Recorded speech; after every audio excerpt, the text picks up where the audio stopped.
Hello everyone, it's me, Clayton. I just got back from watching Breakthrough. Now, when it comes to faith-based films, especially ones created by the company Pureflix, it causes many people to basically run away from all of their projects due to the fact that they're utterly pretentious, often portray atheists in a very negative light, and they happen to just be preaching to the choir without having any good messages to say other than the ones that you can practically hear from platitudinous dribble that you hear out of 100 people every day.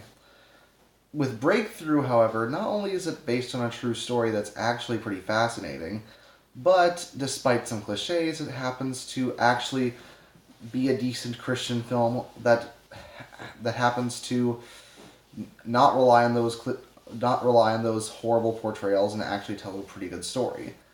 But let's get to said story, shall we? The story centers around Joyce Smith, whose son John Smith ends up in a frozen lake for a long period of time, to the point where not to the point where his brain stops functioning, and it is very unlikely that he'll ever survive. And if he does survive, he might have severe brain damage.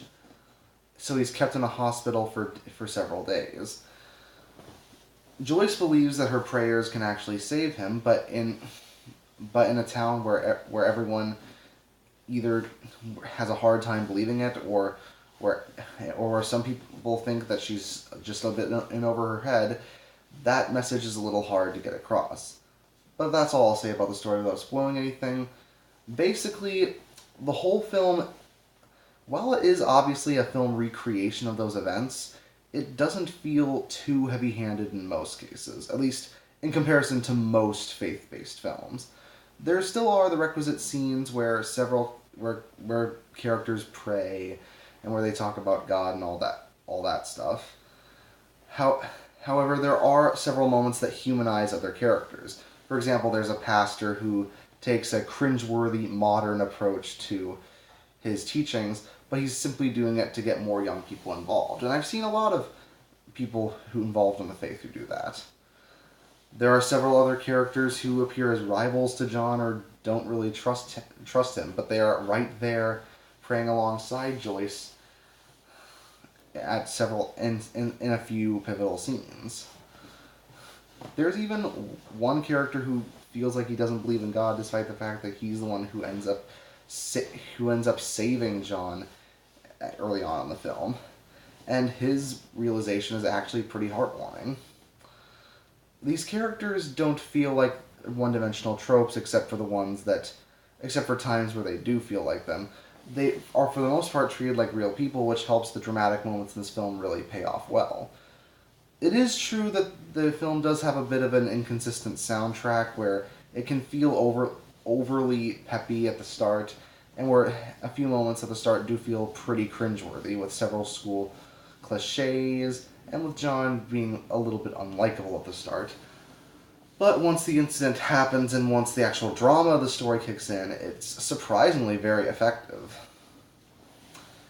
That's mainly because the woman who plays Joyce is actually a really good actress, and she gets across all of her dramatic moments very well, as well as pretty much all the adult actors who play their parts pretty decently. Even the child actors are pretty good, which isn't exactly common. So while the film lacks a lot of subtlety, it does make up for it in terms of strong performances from the cast. And that also saves a relatively flawed screenplay. It's not to say this is a perfect film. Like I said, there's a lot of stilted writing.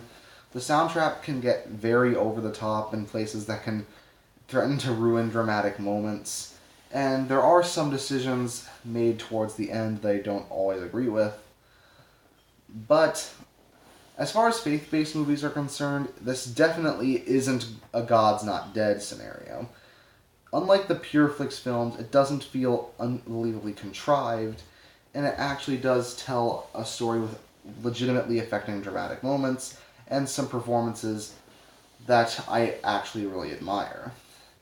So, whether you're a believer or not, I believe this film actually does have some merit to it.